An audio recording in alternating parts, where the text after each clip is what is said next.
Hi there, this is the 8 o'clock journal and today we have a special guest. So the broadcast will be in English. Our numbers guy from Ireland, Ivor Cummins, welcome. Hey, thanks a lot, Willem. Great to be back. How have you been? I've been okay, but again, last summer when they brought in mandatory masks in Europe, remember that decision? In the middle of the summer when nothing was happening and the hospitals were empty, I had a dark day because I realized we were in for serious anti-science and God knows what in the coming year. So I went through my period of despondency and I psychologically accepted the madness. And I said, I'm going to stay high-spirited, keep analyzing, networking, sharing, and countering this madness. And I'm not going to ever get down. And I never did. That is very similar to my 4-rule guidelines. Rule number 1, take care of yourself. Rule number 2, love your family. Rule number 3, create communities. Rule number 4, interlink those communities. And then step 5 is repeat step 1 to 4. Step 6 is we win. That's it. And communities are so pivotal because most or the majority now are psychosed. They've been destroyed by mass propaganda 24 hours a day for 12 months. It's kind of ruined their brains. So a lot of people are kind of lost. But there's a minority, but it could be 10, 20, 30% if we grow it, who have retained their cognitive function and know that this is completely crazy. And we need to grow those communities. It's important. Exactly. So how is the situation at the moment in Ireland? Yeah, I'll share some slides in a moment, Willem, but Ireland has gone complete bat nuts crazy. It's the worst in Europe. UK is pretty bad too. And I think the reason is over 60% of our GDP exports are biotechnical and pharma. And a lot of our politicians and our academics are deeply embedded in pharma businesses with grants and support. So I think Ireland is almost like a test case for the ultimate madness. And we're living here. But briefly, we've stayed in level 5 lockdown, even though the winter resurgence, which is natural, finished in February.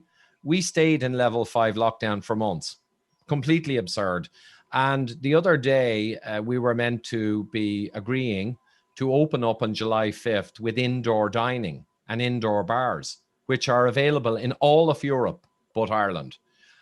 And the Irish NPHET, NPHET, which is a kind of a pharma-connected academic, civil public servant, doctory body, like SAGE in England, they basically came out and told the government that we could have cases higher than the whole period since March 2020 in America.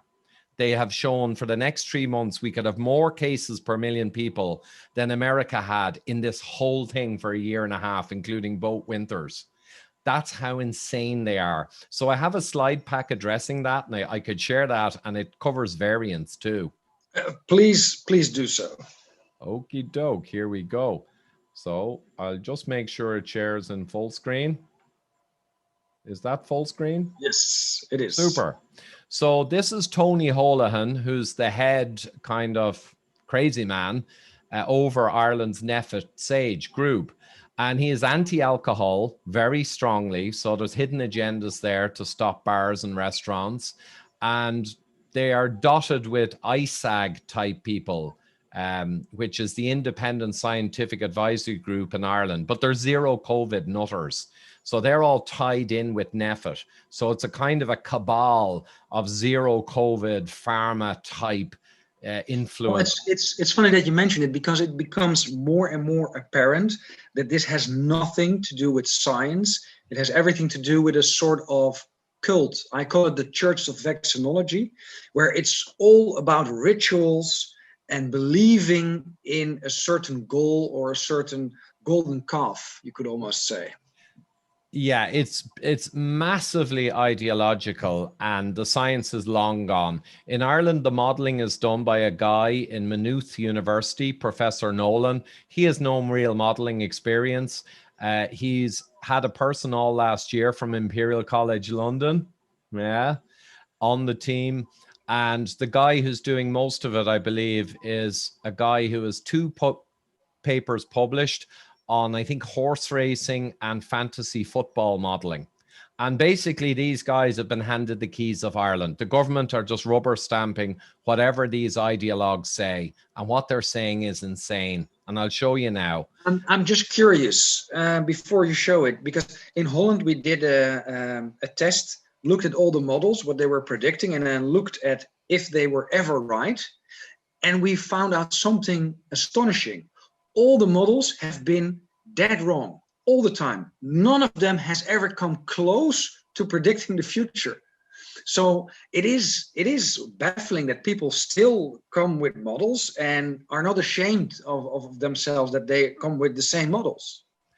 Yeah, but the problem is all over the world that the kind of forces driving this craziness, they kind of effectively own the media and they own many of the politicians. Sounds like a conspiracy, but there are massive international organizations like WHO, World Economic Forum, Bill and Melinda Foundation, Rockefeller, yada, yada, yada. And they all are combining together with their desires and massively influential. So we've got people like this who have been handed the keys of the kingdom. And I think here it's not even that everybody is an ideologue, but there's just a lot of money being printed out of thin air, and this is pushed through. So a lot of people are on board just because they get a big paycheck.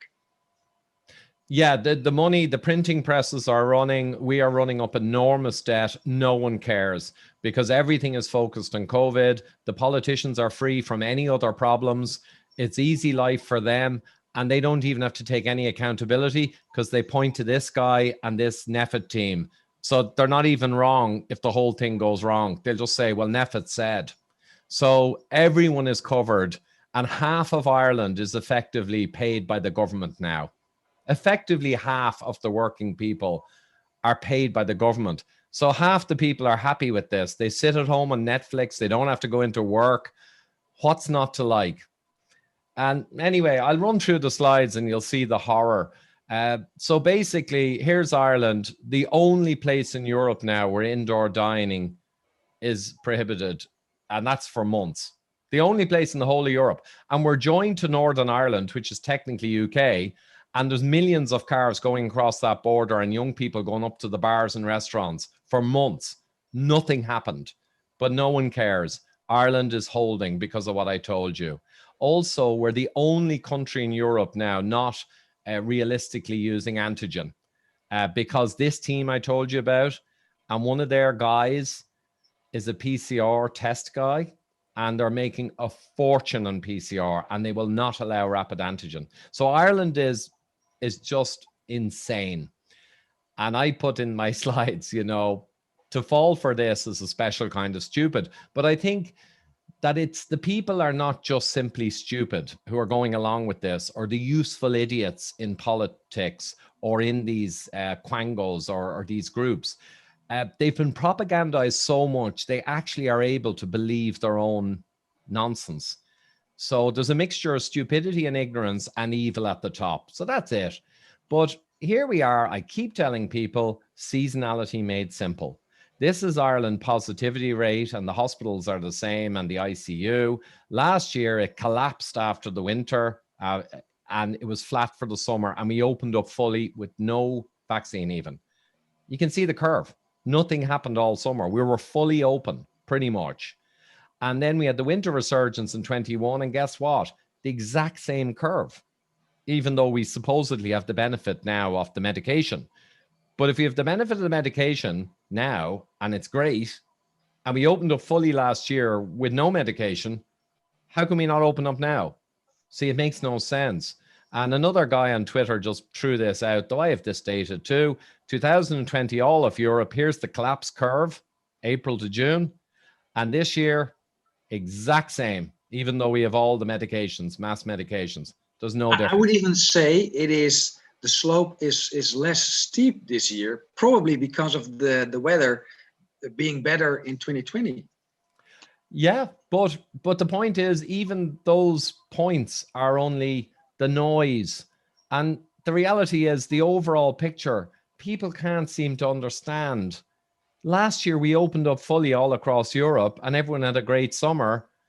And this year, it's the exact same. But Ireland and some other places are not wanting to. And it's coercion. It's clear as day. So the Irish group said that they would open up if you had vaccine passports to get into the bars and restaurants. In other words, it's coercion. They want to hold off until they can get coercive measures to only allow the vaccinated. And the strategy we talked about months ago, it's to divide the people and to put the vaccinated against the unvaccinated. It's clear as day. And to pressure the unvaccinated. So that's what it's all about. Clear as day. Clear. Absolutely. So what I think here is a point to take home is that we are not in a fight with the people that either take the vaccine or not take the vaccine. This is distraction. Yeah. Also in my school, I accept everybody.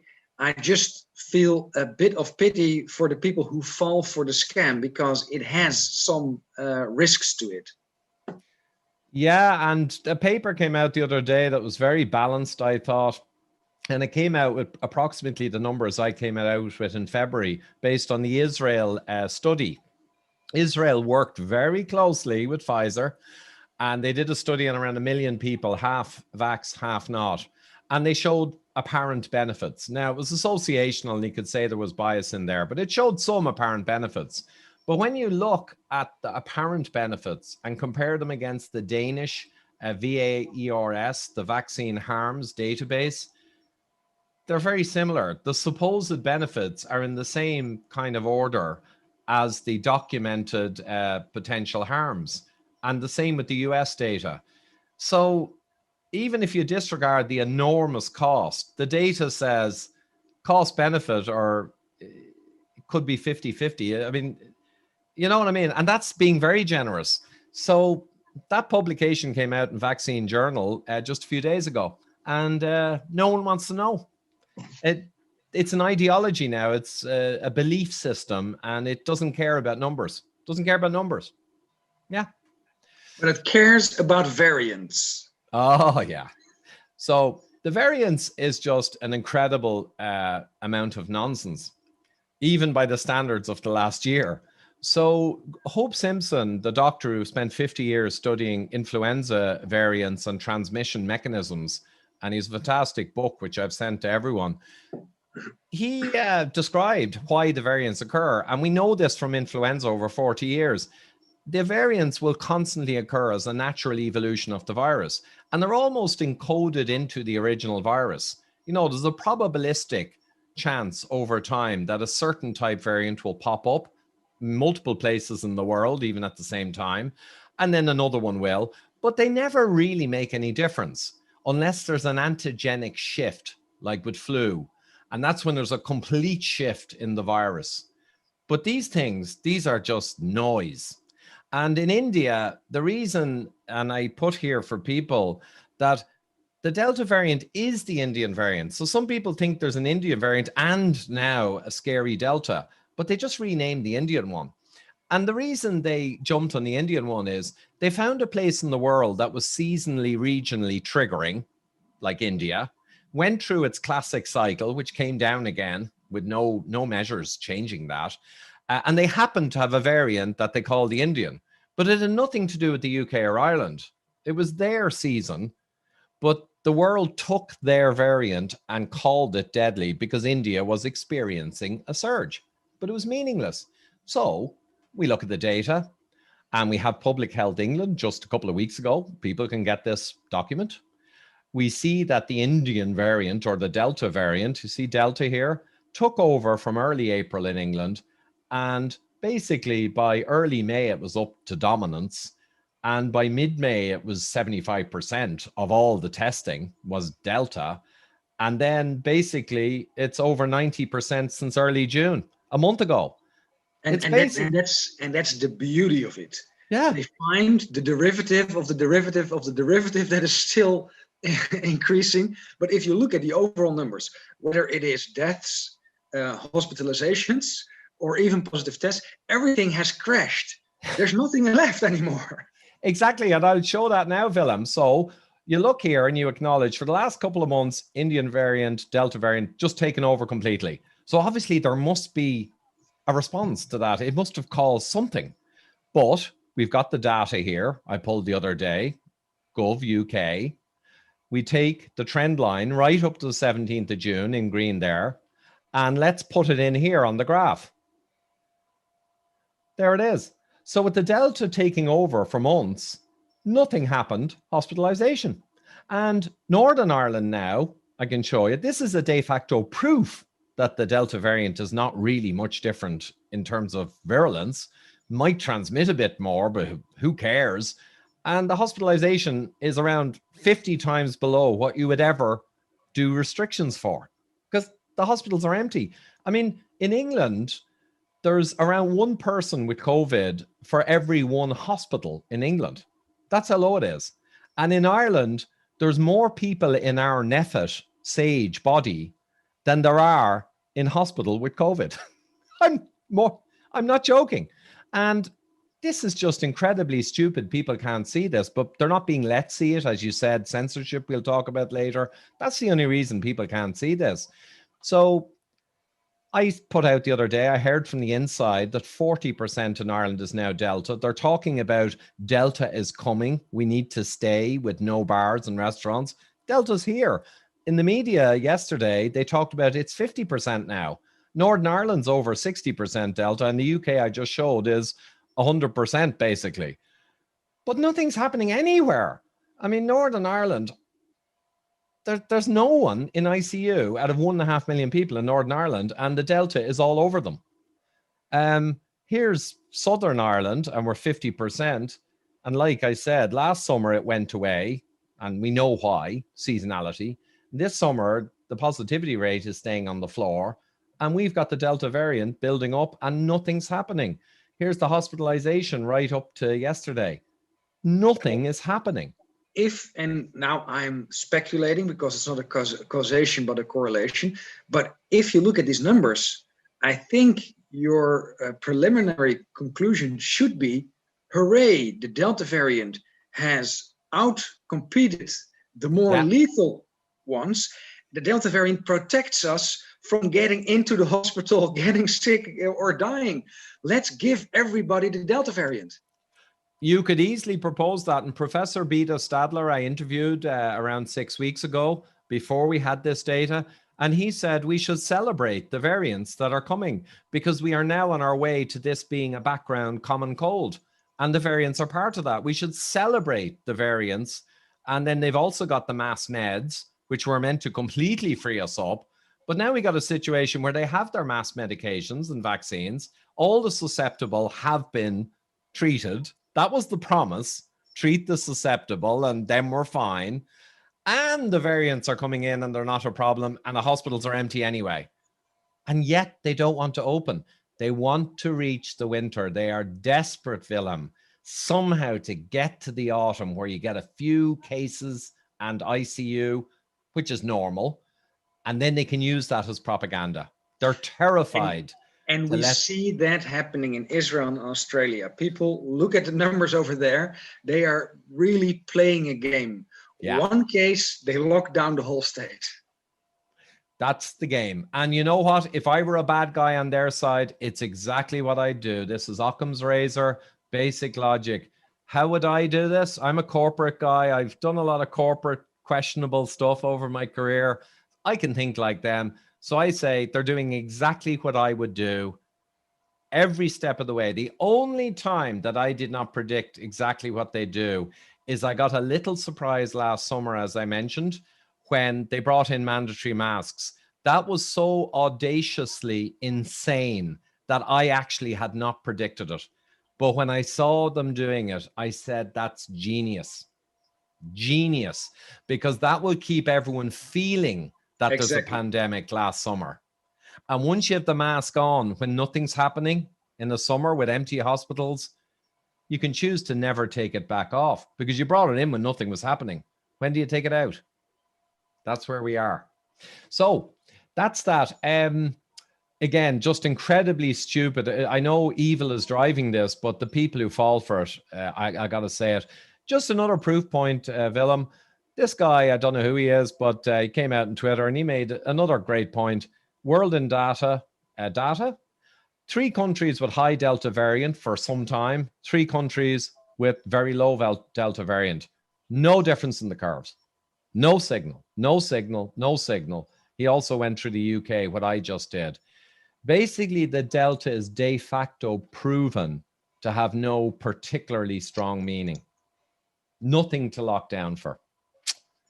Stupid, but people buy it because the media have been captured. It might not even be that people really believe in it, but it is a plausible denial. People are on some level are aware that they're being taken hostage, but they have to feel that they are still in control of their own life. And this is the story they're given, and they regurgitate it. Yeah, cognitive dissonance for sure. Deep down, a little voice says, surely this is BS. And then another voice just said, stop it. That's conspiracy theory. Don't go there. The experts can't all be wrong. That's a very scary world if they are. Don't go there. Head down, herd. Keep your mouth shut. And that's going on in a massive number of people. They don't want to know. They want it to go away. Here's a survey in the journal.ie, which is a kind of a fact checker journal, heavily funded by the bad guys. It is terrible. But they put this survey out the other day and it backfired. 52% it went up to. No, everyone should be allowed dine indoors straight away. So it was a majority. And then here's the enemies of inalienable human rights. These people are shocking. Only vaccinated to be indoor dining. These people are just, I mean, they're frightening. And then there's the poor idiots who think we should just keep it closed. I mean, these people are deluded, and they're the lost people. Around 15% fully believe this nonsense, and they're scared. Well, these 4 groups, it's nice that you really put them in a pie chart, because this shows, I would say the green group is the higher level of civil servants. They know what's going on and they don't have to abide by those laws. They can have their private parties. Then there's the useful idiots. That's the light blue. They are scared out of their wits. They are suffering from a sort of PTSS, actually. Their brain has stopped most of its cognitive functioning because of elongated periods of stress. But I'm very optimistic that it's at least 50% of the people that are actually not falling for it. Yeah, and I was happy too, but especially when the people reading this rag are often propagandized type people. I mean, to even read it, you've probably left your brain outside the door. So it was a good sign. Now, some of it may be that people from our side retweeted the survey. So there may be bias in here for sure. But I agree, it's a good sign. And Ireland is waking up now because of the madness of what I described to you the other day. There is a lot of people and even journalists asking questions now about the NEFIT body. Who's checking the data? Who's validating this? What's going on? So we are seeing an awakening. So we're going to try and encourage that. So America, same thing. Delta variant, more contagious, deadlier. This criminal is out again. But when you blow it up, the Delta is 20-something% in America, 40% in some states for weeks. Florida was 10 or 15% last January, and they're fully opened up and nothing happened. And there's nothing going on. Nothing. Well, if you look at it from a very objective helicopter view, then it makes no sense. But what we just discussed, that these months are the almost zero airway infections months. So they have to go overboard in their propaganda because there's nothing to make out of this. That's it. They need the big lie becomes the enormous lie during the summer in Northern Europe. You're right. They've got to go for gold.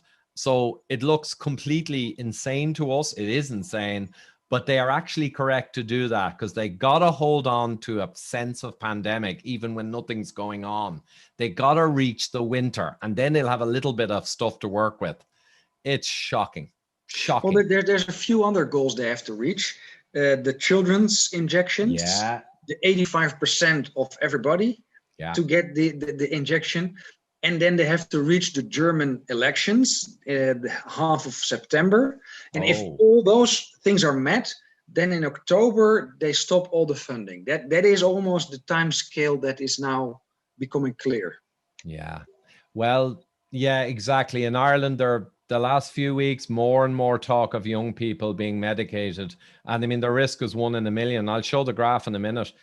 It's just insane beyond belief. The cost benefit of a young person being medicated, and all medications cause an immune reaction and have risks. We've seen about clots, there's autoimmune problems. And these are just part of any medication, to be honest. But the risk benefit to young people, they have 40 or 60 life years to lose. The average person who died from COVID had a few months. The risk benefit is shockingly negative. It's criminal, absolutely criminal. Even if you're pro vaccine, it doesn't matter. It's criminal mathematically, ethically, absolutely criminal by anyone's standards. But most people just don't understand the math. They're innumerate. They know nothing. Here's the risks, Willem. I did this a month or two ago, and I just tried to explain. Here's the number who died with a positive PCR. A lot of these are not from COVID, but we'll account them all. And here's the demographics. Ireland, under 70s, after more than a year, 2 full seasons, each of which there was over 25% positivity. So enormous spread. So now we can look at the actual real world risk after a mega spread for over a year. This is the only metric that matters. Under 70s, around 1 in 7,500 risk, around the risk in the US of poisoning, right? Under 50s as a big group, 1 in 50,000, right? That's the risk of death from fire or smoke in US tables. And under 25s, 1 in 275,000 risk, right? Half the risk of death from falling off stairs or step ladders from US risk tables. Now, these are overwhelmingly people with comorbidities. So you can divide these by 5 or 10 if you don't have comorbidities. So therefore, the numbers become 0 almost for the whole lot under 70 in reality. And here's where we are. This data is reality.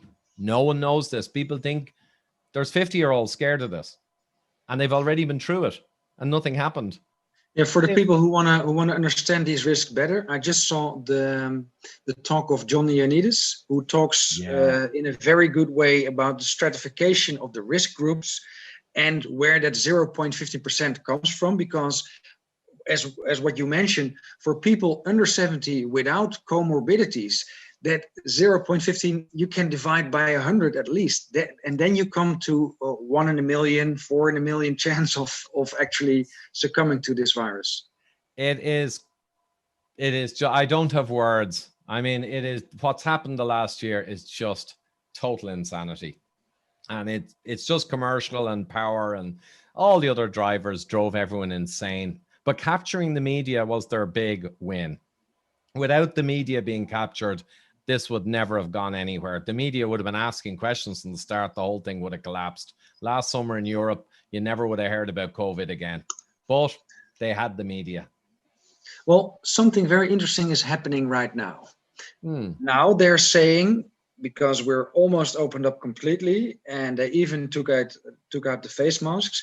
Now they're saying again, but the face masks never worked. The lockdowns were crazy. And I bet that in October, everybody forgot about these arguments again, and they start all over. Well, yes, they're not really saying that much in the UK or Ireland. Some people are, but it's not generally. The myth of the lockdown effectiveness is being maintained generally over here, and the myth of the mask. But I've got a little presentation on mask too, so we'll get to that. I just showed in this short presentation as well, Sweden. I mean, this is the last final word. The predictions from these thugs who are funded a couple of $100 million from Bill and Melinda and from Wellcome Foundation, Imperial College, the prediction for Sweden without severe lockdowns was enormous. They'd have doubled their death rate in a few months. And what actually happened is they got this little bump. This is excess mortality. This is from a professor. I don't have the link here, but it's on Medium. And they had a soft 19, like I've been saying since last summer. Sweden had an unusually soft, they had a lot of elderly people hung on, sadly, and they got taken out here. But look at what happened. That's the corrected mortality rate over the last 20 years. Basically, Sweden with no lockdowns, restaurants open, schools, kids up to 16 in school right through the pandemic, practically open, but with some measures that made common sense. And this happened. So the whole thing was an utter lie. And the other great example I give is Central Eastern Europe. I mean, a monkey could work this out. They were clapping themselves on the back for doing great lockdowns back here when they did the same lockdowns as everyone else. Seasonally, with viral triggering, it didn't happen. So they falsely thought they had done a good lockdown. But the beauty was then, when this season began, they did super duper lockdown to guard their reputation as the lockdown successes. So they did lockdowns and masks incredibly tough, and they became the worst deaths per million excess in Europe. Because they were making up for the lack of epidemic in 2020. Yes. And it's very clear what you see here. Yeah. And that's with vaccines as well thrown in. Doesn't really change much. But the point is, this proves that lockdown is nonsense, because you have a clear case of like a semi-lockdown here. And even in, I think it was Czech Republic, they had a legal challenge. They had to drop it in April. Nothing happened. And then they did the lockdown and masks mega, and they got the worst in Europe. And you just look at Japan that did no lockdown. They're doing the silly masks and they have almost no impact.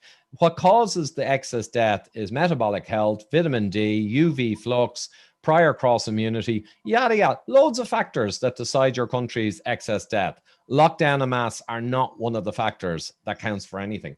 It's funny that you mentioned, or that you put in a picture of Tegnell. I think he already mentioned last year, judge me, autumn 2021. And what we're already seeing from the data, and now of course we have to look whether we get a small hill or bump in the autumn, but I think it is very unlikely. That is why they are pushing for the 90 or 85%, so they can scream victory of something that has already passed. Yes. I always said that, like, a new virus in all of history is like skipping a stone on the water. You might get a big bounce and you might get a second big-ish bounce, but then you're down to da-da-da-da-da-da. You know, anyone who skipped a stone, that's how they behave. So you might get a big peak and then season cuts it off, and the next season you get another pretty big peak.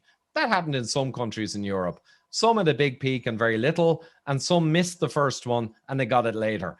Doesn't matter. After 2 seasons, you're pretty much down to a skipping stone background level. But they'll give the credit to the meds, of course. Why wouldn't you, politically? So Tegnell did an 11-minute interview the other day with a group that did a documentary last year, and they came back a year later, and he basically, politically correctly, claimed victory. He said there will be no mandatory vaccines in Sweden under any circumstances or coercion. There's no real evidence supporting it in young people, but if evidence comes up, we may go down to 16 if the evidence becomes available for the requirement. Currently, there isn't. And basically acknowledge, yeah, it looks like we did a good job, which they did. So that's it. And I have 43 papers and articles and analyses, including Professor in Germany we talked about at the start. Homburg, yes. Great guy. Came out so early and destroyed the Imperial College nonsense last year. And I've given up recording them because loads more come out, but I have 43. And it's, if you go into my website, fatemperor.com, and go to the search box in the top right and put lockdown, you'll get this blog post, and they're all downloadable. And like every one of them pretty much disproves the lockdown effectiveness. One last one, though, is Willem. I have a relation who worked this out last April when the wave was over in Ireland, the big pandemic. Right? And he worked out and told me, this is a load of shit, is it? And I said, why do you say that? Because he's not technical. I said, have you been watching my interviews? He said, no, he never watches my interviews. But he worked it out because he noticed in all the stores he went to, no one was getting sick in the staff, and they were not locked down. They were the opposite of lockdown. Indoors 8 hours a day, no masks back then, before, during, and after the pandemic. Nothing indoors, no masks, and all the great unwashed flowing in and out. Nothing happened. And he began to ask them. So for a couple of weeks, he went to all the stores in the area, and they didn't even know anyone who got sick. So no signal for supermarket staff in Ireland in the middle of a pandemic disproves the lockdown. It's as simple as that. And we have a But million. maybe because they're so close to the vegetable section all day. Yeah, that's it. The vegetables are emanating healthy waves, and it's saving them. No, but this was even brought up by the press. This was in a major newspaper, but they were just saying it like saying, it's kind of weird, but they couldn't work out what my relation did, that it's not just weird, it disproves everything we're doing. So that was it. And again, if you can't get this, you're a special kind, or like cognitive dissonance and self-delusion and propagandized, in fairness to people. It's not just idiocy. So basically that was it. And I, of course, had to mention, without getting banned, are these guys a special kind of stupid too, or is there malicious intent? And we know now from all the funding, all the conflicts of interest and the behaviors and the lies, we know it's malicious intent. There is no question. And we know that since last year. But one other one I have, and oh, sorry, you chat away now in the background, but I'll just show you the mask one I just released. There's my splash screen. You got to draw people in, right? That's fair enough. So this was my splash screen, but it's super. It's in JAMA Network, right? JAMA Pediatrics, peer reviewed, and it's a clinical trial on masks in children and carbon dioxide. And you remember they told us masks don't cause any carbon dioxide. Masks don't do any oxygen. And then we had the runner in America, the girl of 15 who collapsed, smashed down on her face, and they had to change the rules and stop masks. Everyone knows that if you're lifting some suitcases up a stairs, do it a couple of times. Now put on a mask and do it. You're going to feel it. It is complete and utter madness. We already call it for what it is. This is child molestation. Yes. And I think with these publications, because we have still a few court cases running, they were thrown out at the first injunction. Now we're going to the Court of Appeal and do a longer court case. But it is ludicrous. And I really want to, I also retweeted this article today. And I really want to emphasize to people, you are not crazy to think this. I would advise everybody who has a child and who has a mask mandate to file charges, because we are building files for the people that have to go to court later on. Yeah, it is child abuse. And you get a lot of pushback for being against masks because people say, oh, they're easy and why wouldn't you do it? And they should help. The problem is principle. People have lost their principles. I knew these were nonsense last summer when they came out. I knew they were nonsense from 40 years of published science and from the mechanistic transmission of influenza-like viruses. I knew it. So I am going to speak up, I said. And also, it's not trivial. If you make your population of citizens by law with prison fines and fines and prison sentences, cover their faces wherever they go, that is not trivial. That is enormously dangerous. And if you do it with bad science, that's super dangerous for the future of democracy and civil rights and human rights.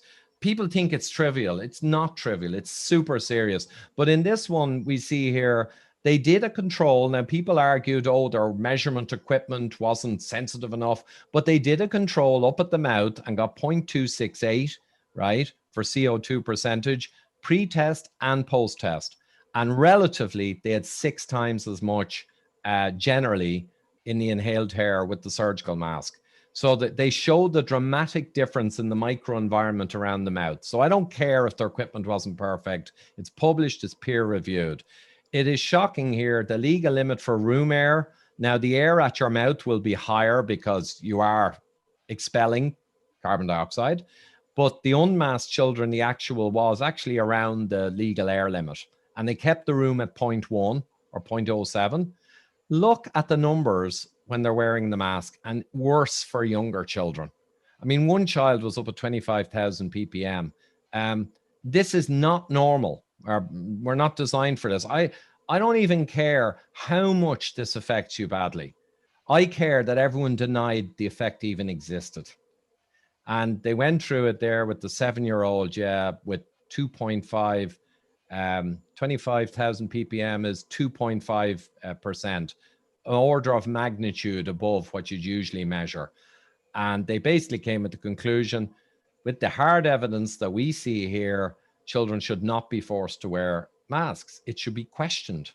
And we also know, Willem, that the effectiveness on masks, the only thing that's consistent empirically in real world data is the lockdowns never correlated with outcomes, and the masks, when introduced across all the countries, never correlated with outcomes.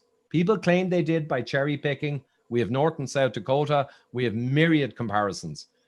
They never correlate. So we know there is no scientific support, and we also know you are changing the microenvironment of the children's breathing, and you did it. I think there's a few things here. There's science, there's human rights, and there is effectiveness. For all the various subjects, you have the arguments against masks. There is nothing pointing in any benefit from it. And I think this was already pointed out in a pro-mask article published by the CDC, I believe, last year, that actually, if you went into the data, you saw that the chance of contracting an infection went up by wearing a mask. Yeah. There's myriad reports, even, you're absolutely right, Willem, the ones that claim there's effectiveness, when you look into the data, they're either junk science, they're mechanistic laser interferometry that has no relation to real life, they're droplets versus aerosol, mechanistic papers, or they have data that conflicts with what they're saying in the conclusion. This was political. The WHO essentially acknowledged that it was more a political thing, and they weren't really pushing it. You know, a BBC interviewer got them last summer. A Welsh senior person said, well, look, you know, it gives people the confidence to go back into the stores. So it's more psychological really than really stopping the disease. But there you go. So we have multiple breaches where they kind of admitted it's bullshit, but, you know, we think it's good. Well, in Holland, it wasn't even a debate. Everybody admitted this is a behavioral experiment. It does not work. Yeah. And still they were able to get away with it. Yeah. And Denmark, they say, oh, it only checked for you giving it to someone else, you protecting yourself. It didn't check if the mask could help you not giving it to someone. That whole argument's nonsense too. It's aerosol. We have the data. It's aerosol transmitted. That goes through the mask and it rockets out all around the mask and it stays in the air and it's ubiquitous. And that's how this thing cannot be controlled with these stupid human measures. The idea that your mask protects others is equally absurd. So the whole thing is nonsense. And yet we are prepared to abuse our children in the name of patent nonsense. Here we are. Here we are, indeed. But I am kind of optimistic because this time around, last year, we figured all these things out during the summer. Now we know everything. The PCR test is wobbling. It's almost fallen down. The masks have been debunked. The lockdowns have been debunked. Ivermectin is showing a lot of promise. The gene therapy is, and I think this is one of the unforeseen risks of the propaganda, is that the side effects are much too numerous to sweep under the rug. Yeah, it's turned out to be a pretty provocative concoction. And, you know, the VAERS data in the US has 3.7, I think, deaths per 100,000 probable from all the cases logged. And that matches I think the Danish database, but a lot of countries have tiny levels. And you know that they're just not recording, because the guys with the higher levels are just the ones who are recording, and even they're not recording enough probably. So a paper came out on the risks, and they were using the Dutch data, and the Dutch are recording a bit better. Yeah. And there you saw this comparison of 4 letalities per 100,000, and we're still estimating by the level of the ratio between the registrations between Holland and Germany or Italy, for instance, that in Holland it's about 10% that's being registered. If you look at the US, it's about 1%. And of course, it varies between age groups, between professions, between severe or non-severe side effects. But in general, we're talking about a small minority of all the side effects are being reported. Yeah, absolutely. And I have people on the inside in Ireland and repeated cases of major reactions that are moved to ER and they're not actually even getting recorded because the system just sends them to ER, they get booked in there, and it's clear that most of it's not being recorded anywhere. And that's the reality. No one wants to record that. They want to take a death from COVID, even if you fell off a roof 100 feet and exploded on the pavement and you got a positive test 27 days earlier. They want to call that COVID, but they don't want to know anything about normal or problematic impacts of medications in small percentages of people. So it's under the rug. And, you know, that's because of the ideology. No one wants to be seen to even discuss any challenge with respect to medications of this type. It's basically self-censorship across the board. And I understand the psychology behind it, because it is the light at the end of the tunnel for most people. If I take the jab, then I will regain my freedom, so don't spoil my party. But people, truth is not something to be pretty, soft, or nice. Truth is truth. Absolutely. And you know, I always said, Willem, that I've said in many interviews, my 2 drivers are very simple, actually, because people wonder, how do I put up with all the abuse? How do I keep my spirits up? And why am I doing this? People accuse me of making money or something off it. But I always say I have 2 drivers. The first is I have 5 children. I'm always focused, along with my wife, in the future for the next generation. We don't care about us. We're going to die. Everyone dies. We're in our 50s already. It's the future for the children. And this thing is destroying their future, the way the world is going. So that has me, I will work to my dying day for that reason. The second reason is I've spent 30 years upholding truth in science and data. It's been my whole career. I'm known as the show me the data guy. I'm offended by cheating with data to twist the story, right? That's the way I am. And this thing is cruel to me because it's abuse of science and data never seen in history since the witch trials of Salem. So they're my drivers and they sustain me indefinitely because they're so powerful and so principled.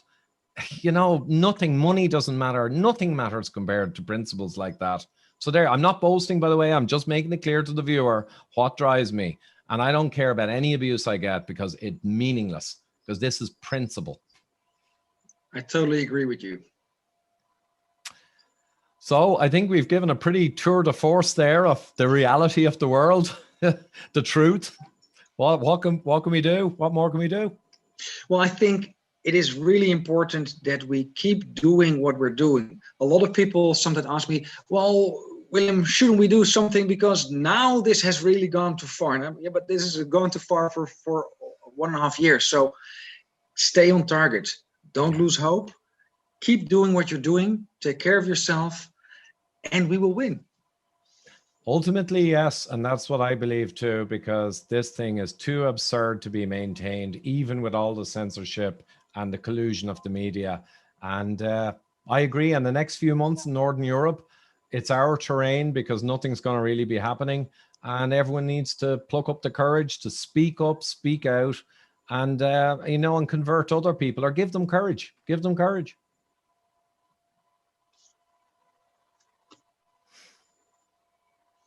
We got a cut there?